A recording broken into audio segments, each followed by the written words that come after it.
So much media, so little time. Who keeps track of it all? That would be me. This is Bob Andelman, and this is a Mr. Media interview, recorded live on blogtalkradio.com on July 3rd, 2008.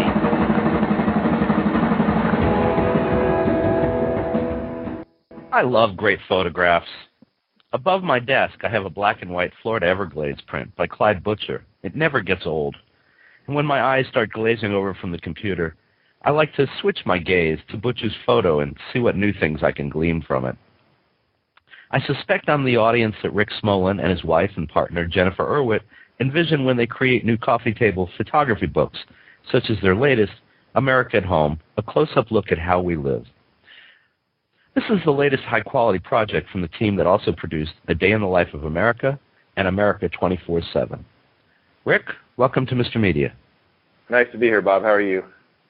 I've had better days, Rick. As I kind of warned you, I've got a bit of a head cold, so we'll try to push on through. But I'm delighted that you could join us today. It's really fun to be here. I'm sorry to hear. It's always terrible to get sick just when a holiday starts, isn't it? Oh, man. Yeah, good luck seeing a doctor this afternoon, huh? Exactly, yeah. So obviously, I'd like to suggest for your next book, A Day in the Life of Doctors' Waiting Rooms.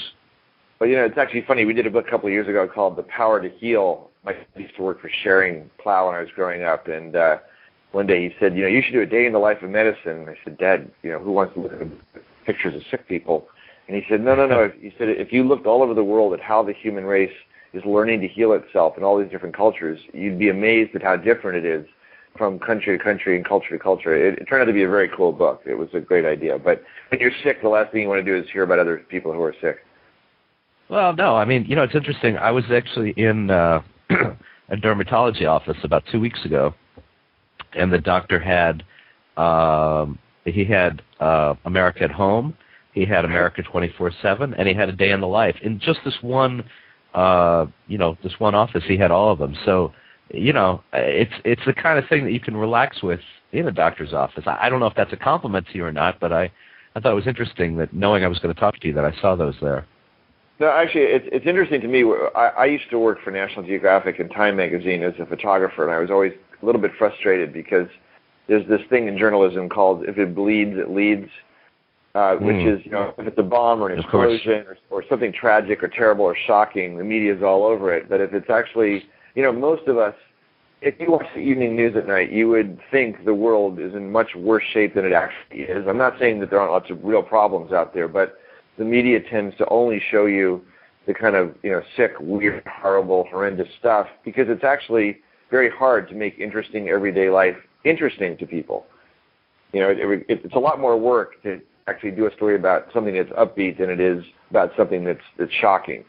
So I had this crazy idea, which everybody told me was crazy at the time, which was to invite all my heroes, my peers, and some young photographers, and I thought we'd all go to a country. I was working in Australia at the time, and we'd spread out around the country, and we'd say, on your mark, get set, go. There's 100 of the best photographers in the world. We're all collaborating, but it's also a competition. And like, what happens on a normal, ordinary day in a country like Australia? I thought that would be interesting, and I went to 35 publishers around the world to pitch what I thought was this brilliant idea, and they all laughed me out of their offices. And they said, what a stupid idea. Who's going to buy a book of pictures taken by your friends on a day that nothing happens in some godforsaken country like Australia? So I didn't know what to do, so I actually went and I saw Steve Jobs. I went to meet with him, and I met to meet with people at Kodak and at Qantas, and I begged them for film and computers and airline tickets and hotel rooms. And I said, look, I'll give you copies of the book. I'll put your logo in the book. I just want to do this, like, what is one ordinary everyday day like? And to my astonishment, everybody not in publishing said, wow, what a cool idea. Sure, we'll help. So that was the first book. I couldn't find a publisher, Bob. I actually had to self-publish the book. Well, it is funny. It is funny, that people outside of publishing have a very different idea of what they're interested in than people inside of publishing. It's kind of like, most of the people who make most of the people who make decisions about print, whether it's books or magazines, tend to be based in New York.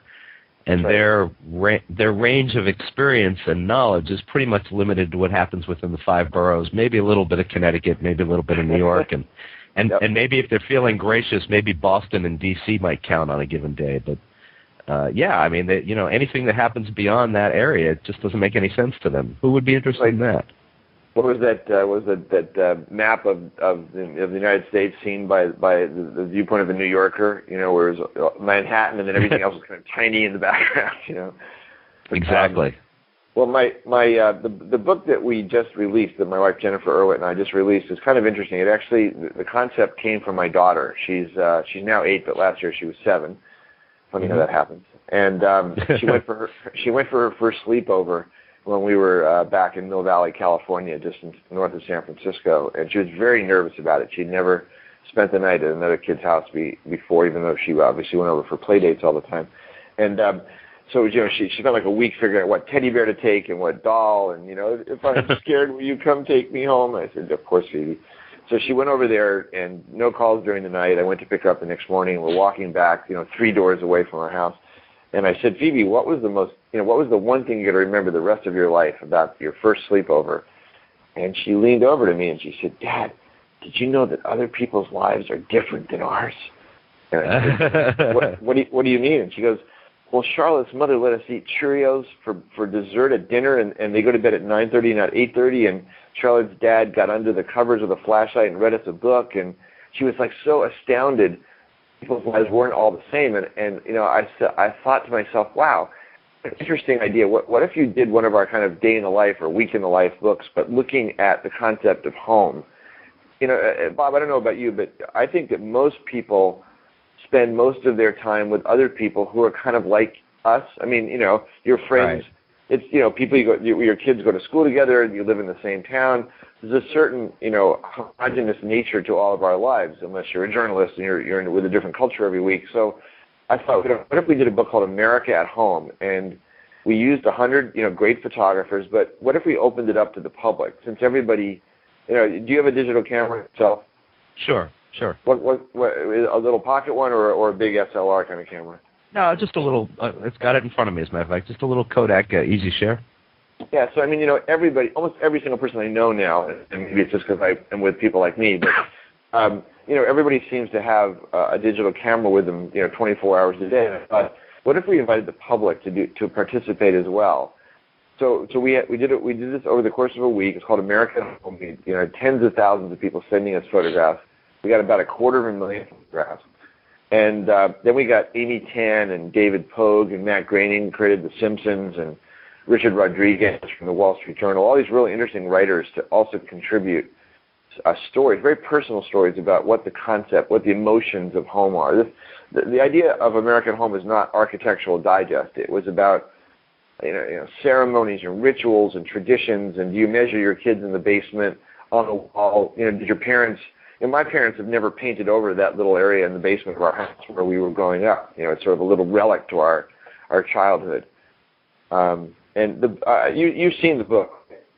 Oh yeah, it's a great really book. Fun. It's really fun, and it's not a Hallmark card either. It shows homeless people, and it shows people being evicted from their homes. But it's very inclusive. It's mostly upbeat, and it's a very real look at what home means across culture, across race, different age, different geographic and political backgrounds. It's very inclusive, but people have told me they have not been able to just look down, because it's so you feel like you're staring with permission through the windows of all these people's homes. Well, of course, that's always been the great thing about being a journalist, is you're given an implicit permission to kind of step into people's lives and see how they live. And I say journalist being, whether you're a photojournalist or journalist, I mean, it's the same kind of thing. And yeah, the book is very much a peek into other people, the way people live. And you were mentioning a minute ago about the different types of people. I think one of my favorite double trucks or facing pages is, I think on the left you have some homeless people, and on the right you have the impressionist Rich Little and his wife in their very fancy Las Vegas home, all stretched out on their super couch. And it It was to me, it was one of the strongest dichotomies in the book. Am I the only one who may have thought that? No. In fact, that was our goal in laying the book out, was not to ridicule or hold anybody up in any way, but simply to say there are these astounding contrasts in our culture where here you've got a guy, a homeless guy whose wife turns out to have a PhD and is pregnant, but they live on the streets. And he's black, she's white, and they're watching a DVD movie at midnight, in their this little makeshift home they've created out of shopping carts and cardboard. And then on the right, you've got a former famous comedian with I think he's 65 and his wife's like in her 20s or something, and they're in their private screening room and they watch movies every night, in the privacy of their own private movie theater. And it's just the other funny. I thought you were going to talk about the contrast. There's another very similar spread where there's a woman whose possessions are all out on the front curb of her house. She's been evicted from her house because she's lost her. She's been evicted by the police because she couldn't keep up with her loans. And on the right is a $11,000 playhouse with electricity and air conditioning. And and again, it's not. The point of this isn't to either ridicule or make fun of anybody. It's simply to say there are just there's so much amazing diversity and contrast in how people live, and this idea of home. All you hear from the media about home is the subprime mortgage mess and about how much money people are losing and how the value of your house is less. But none of it is about the fact that your house is almost like your nest. It's your kids. When you think about your home growing up, when you ask people to talk about their homes as children, it's like opening the floodgates of memory. People talk about the smells and the sounds and how when they were a teenager, their bedroom was like, parents stay out, and it's like watching an animal create a nest. So there's all this emotional ties to the concept of home. It's very different than just financial analysis of it. So, I mean, the other thing that people have really liked a lot about America at Home is we found some astounding statistics. So the photographs and the captions with them, you learn about the people in the photographs as if you had just been introduced to them and you got their life story. But then on the top of the page, you have this, the majority of Americans live within 50 miles of where they were born, or 20% of all American school children today grow up in a house where English is not the first language, or that homes are 2.5 times bigger than they were in the 70s. Or that people spend $41 billion on their cats and dogs, which is twice as much as 10 years ago. So there's all these really kind of fun tidbits sprinkled throughout the book where you go, wow, I had no idea that was the case. The funniest one to me, and I don't know if you relate to this or not, my wife always says, why'd you put that in the book? Which is 80% of men would remarry their wives, and only 50% of wives would remarry their husbands if they could go back. I saw that. It's kind of funny. No comment. No comment. Never know when my wife might be listening. No comment. Right. But that was an interesting statistic. I mean, it really kind of made you go, It's the kind of thing you want to share with somebody at work the next day, Exactly. Well, so now this book was a culmination of more than 250,000 submissions. Can you tell us a little bit about who took the photos and the role that the internet played in all this? Sure. Well, we hired, as I said, 100 of the best photographers in the United States, spread them out all over the country for the week. So these are people that work for National Geographic, Time and Newsweek, and the New York Times, and some of the best men and women in the business. And then we invited the public, so we got tons of pictures from other professionals, from students, from soccer moms, from retirees. Anybody that wanted to participate could submit pictures. IKEA was our main sponsor for the book, so IKEA actually sent out an email to 2 million customers saying, this is not about IKEA, it's not about our furniture, it's not about our products. We simply want to invite you to celebrate the concept of home. So we got tons of submissions from them. Snapfish was the online photo hosting service, so they invited, I think they said 20 million people they sent an email out to. So, I mean, we got wonderful submissions from people. Sergey Brin actually put us on the front page of Google Images, which Google has never done before for anyone. There's no advertising on Google Images. And they actually put up an announcement there, which was pretty thrilling.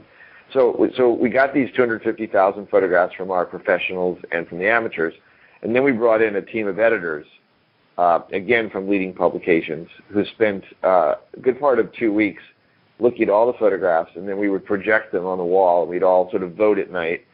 And then we had a great designer, Brad Zucroft, who sat down, locked himself in a room for a week, and tried to make sense out of all of it. Because, when you watch a Woody Allen movie or any other feature film, I always feel like the editor should be credited alongside the director, because a movie is made as much in the editing room as it is while they're shooting.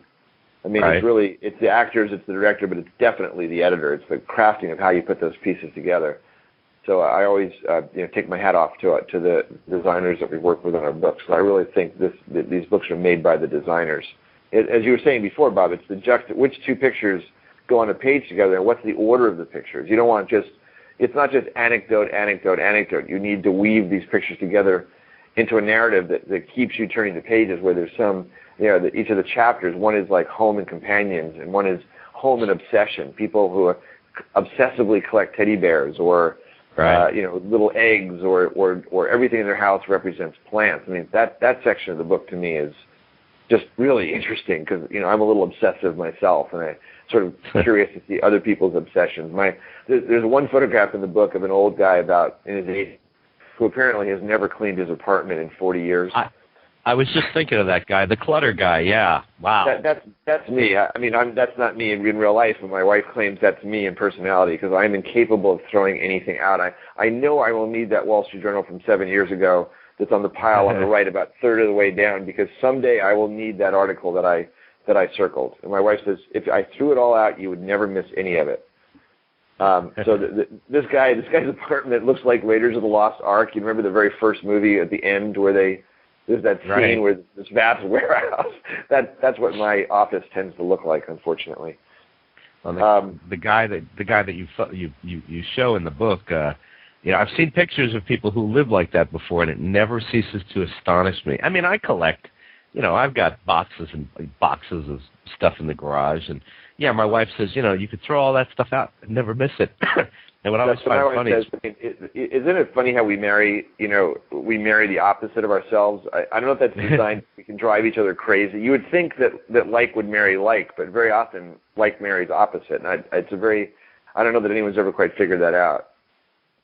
I always find when she does throw things out without my agreement, that it usually tends to be something that she winds up looking for later that I was keeping because I knew she was going to need, and But there's, and you also show quite a variety of different types of homes too, including the lady who's on the back cover and also inside, who built a house that's about 84 square feet that fits into a parking spot. That's funny. That's been one of the most publicized photographs from the book. It was on Yahoo last week, and a lot of people have run it. It's amazing because the picture doesn't look that cramped, but it actually is basically the size of a car. It's like a split level in the picture. There's one picture of her outside on the porch and one picture of her inside. Yeah. One of the most fun things about America at Home is that in addition to great writing, great photography, statistics, wonderful printing, we came up with this really interesting mechanism where you can upload a photograph of your family, your house. You can go scan a picture from your parents' albums of when you were growing up, and you upload it to our website, which is www.myamericaathome.com. And you actually see your photograph appear on a three-dimensional model of the book in the web browser. And you can actually order the book if you want it with your own photograph on the cover. You can actually just make these covers and send them to your friends and never order anything from us. So you can do it for free. But we obviously hope that once you see an old black and white picture of you when you were 12, with your brother and sister, and there's your house, it's a great gift for Mom, and it's a great way to surprise your family. And it's actually free on our website. If you order the book from us directly, we throw in the cover for free. You can also buy the book at Amazon and then order the cover afterwards. Now, is this the first book that you've offered this on? We actually did it on our previous book, America 24/7, and Oprah Winfrey chose it as her favorite book of the year on her TV show, which obviously was, if you're an author, basically you've died and gone to heaven. Oprah Winfrey anoints you that way. So it's really fun. If you go to our site, again, it's www.myamericaathome.com. there's a whole series of examples showing you people how a photograph gets transformed into a cover, and there's a really cool little cropping tool. So you can turn horizontals into verticals, and you even get a photo credit that says photo by Bob Andelman, and you get to write your own caption. But all the reviews from the Today Show and everything else are woven into your cover. So it really looks like it's actually the real. It doesn't look like a cheap Kinko Xerox. It looks like it's the real cover of the book. People have just gone nuts over this. Let me ask you something. Earlier you were talking about digital cameras, and you're making the point that everyone's got them, and they've certainly made it easier for everyone in the world to create instantaneous photos and share them, but they're not always great photos. So what still separates the pros from the amateurs?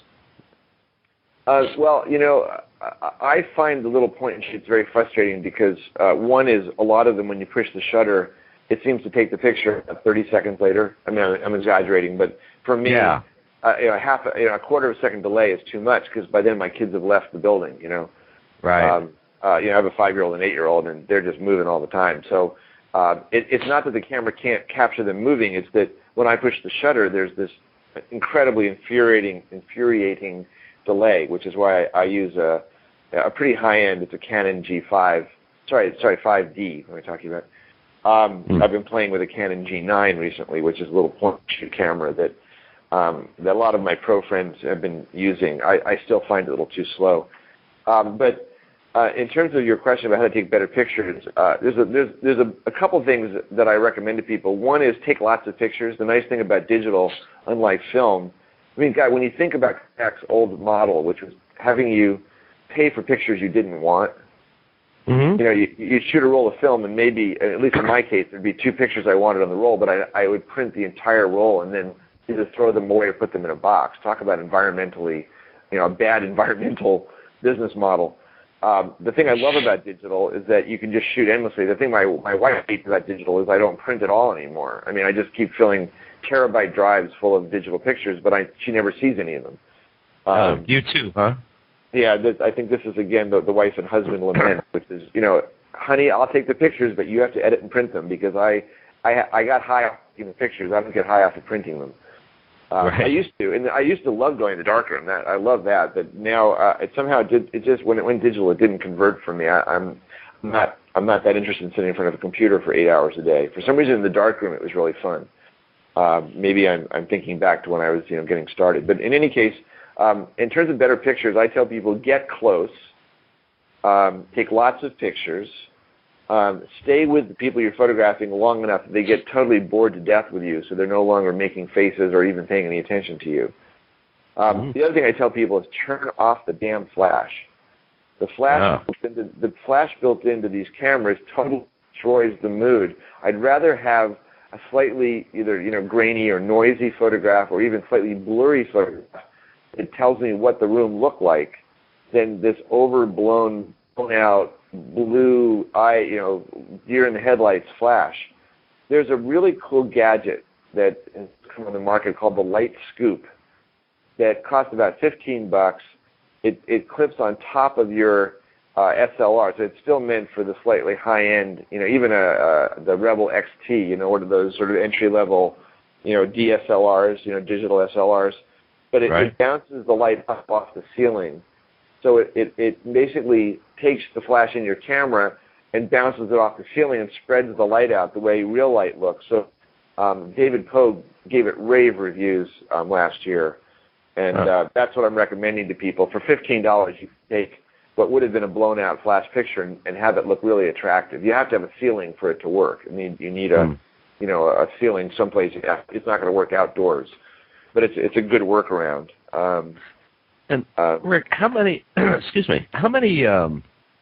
amateur photos made it into this book? That's a good question. There are 10% of the pictures in America 24/7. America at Home came directly from amateurs. Huh. It was more when we did America 24/7 because we actually did 50 books for that. In this case.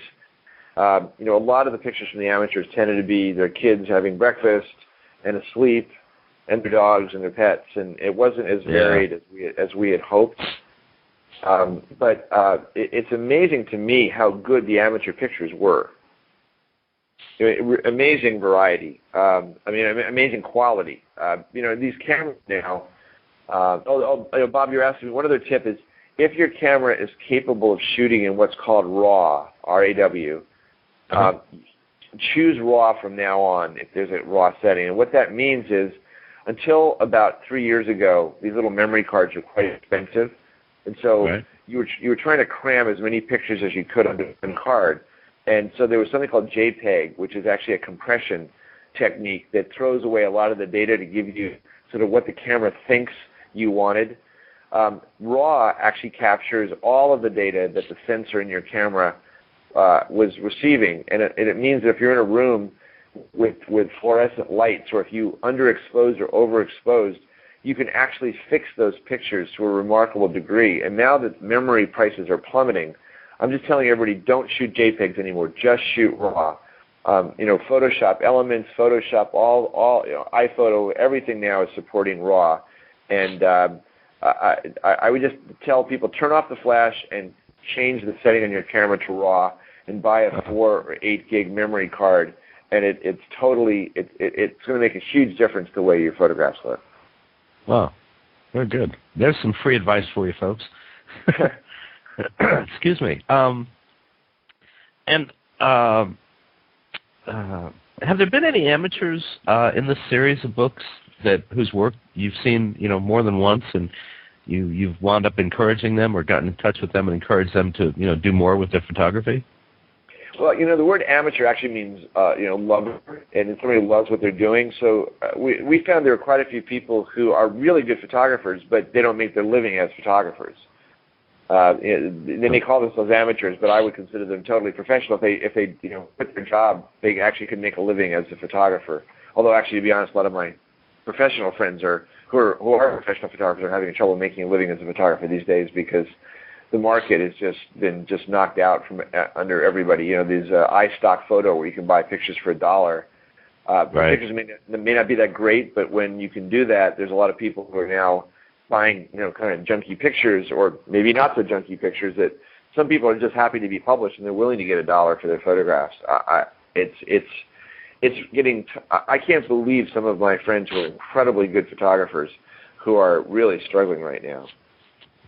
So I'm sure I would recommend going into the photography business. Also, if any of your listeners are interested in learning how to be a better photographer, there's 2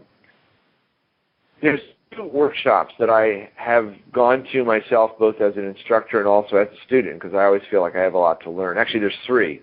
One is the Maine Photographic Workshops up in Camden, Maine, which is wonderful. The second is the Santa Fe Photo Workshops, and they're friendly to each other, and one was kind of a spin-off of the other, and both in great environments. You go for a week and you get to work with a National Geographic or art photographer. And then if you're sort of a high-end photographer and you really want to get into digital workflow and how to archive your pictures and how to index them, there's something called the D/65 workshops, taught by Seth and Jamie Resnick, which is it's relatively technical but absolutely fascinating. I mean, you would think sitting in a dark room for a week listening to somebody talk to you about how to index your photos and how to do keywording and how to use Lightroom and Aperture and Photoshop would be, for some people that sounds like a trip to hell, but it was just fascinating. No, it was. They're fantastically funny and informative and very generous with their ideas. So you can find all these on the internet. And they're just if you want to immerse yourself in becoming a better digital photographer, those are 3 great resources. And so, Rick, as we kind of wind down here, what are you going to do next? Is there another book already scheduled, or have you plotted it out? Well, Bob, it's funny. We actually did 2 home books this year, a week apart. We did also both of them thanks to IKEA. IKEA has this philosophy: is home's the most important place in the world. So we did America at Home, and then a week later we did UK at Home, and it's a totally different book, different photographers. Somehow I thought because both countries speak English. I mean, I've been to England before. Obviously, I know it's a different culture and country, but the 2 books couldn't be more different. Just absolutely fascinating, different. And you can't even buy the UK book here yet. It's not in the United States for sale. It's available on Amazon, UK. But Paul McCartney and his daughter both worked on the book. Paul wrote the introduction, and his daughter Linda was one of the photographers for us. Huh. So that was really cool. I'm sorry, not Linda, Mary. Linda was his was his wife, right? Sorry, yes. Who was a photographer? Yeah, she was. That's why I was doing the association. Mary, his daughter, is a great photographer, and so we're thinking about doing other home projects now in other countries. We're looking at Japan and Germany, and I think China and India would obviously be really interesting. So we're in the works right now of looking at those. And the other project that I've been dying to do for years is a project looking at what it's like to be a 16-year-old in the United States. What's it like to be sort of coming of age? That's because you have a kid who you're suddenly realizing is going to be one of them pretty soon. Too soon. Do you have kids? I've got a girl who's about to be 12, and I'm thinking the same thing you're thinking, which is why way back before you said I meant to ask you before when your daughter had her first sleepover, and you said it was so different at their house and this and that, and then her dad came under the covers and read a story to us. I was like, right there, I'd be putting an end to it. It's like, what? It was, at 8 years old, it's a very different world than when you're, our age. Yeah. I mean, thank goodness that, all the horror that you hear out there is still something which is very distant for most of our kids. I mean, I know it's not for every kid, but I mean, that's what I'm also aware of as a parent is realizing how most people's lives are actually pretty normal, thank goodness. You would never know that. You would never know that from reading the news or watching television, and yet the more time I spend with people, I'm not denying there are horrible things in the world. I never deny that for a second. As a journalist, I'm more than aware of it. I've seen my share of it. But I do think that the media holds up a mirror that we all look into every night, where all you see is the horror, to the point where, you walk around with a tremendous amount of anxiety. And I'm not saying you shouldn't protect your kids, and I'm not saying there aren't bad things out there, but I believe that the horror is about 0.0001%, but watching television you think it was 50%. Right. So again, I hope that America at Home is a book that your listeners will at least consider going online, looking at it on our website, and picking up in a bookstore. And I know that when I put it to the children that come over that are friends of my daughter and my son, the kids just get completely absorbed in the book the way the parents do, because you really feel like you've been given a license to walk into other people's homes and wander around. And these are people that are, some cases, the same as us, but in some cases very, very different. Well, folks, I want to tell you, you can check out the America at Home website at www.myamericaAtHome, solid, that's all one word, myamericaAtHome.com. And you can find Rick Smolan and Jennifer Irwitt's book, America at Home, as well as America 24/7 and A Day in the Life, at bookstores everywhere, or you can order them online at Mr. Media, mrmedia.com, or Amazon.com. And Rick, thanks so much for joining us on Mr. Media today. It's been a pleasure. I hope you get over your cold and get to and enjoy your 4th of July. Thank you. You two have a great holiday. Take care. Bye-bye. All right. Bye-bye. And, of course, for dozens more celebrity and media newsmaker interviews, surf over to our main website, www.mrmedia.com.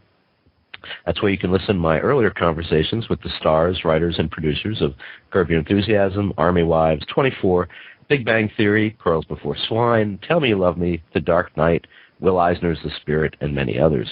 And please think about writing an online review of Mr. Media, casting a vote for Mr. Media, or marking Mr. Media as one of your favorites, whether you listen on Blog Talk Radio, Digital Journal, Blueberry, Zencast, Odeo, or iTunes. Hey, folks, thanks so much for sharing your day with us. I appreciate you spending some time, and hope we'll get you back here real soon. Bye, everybody.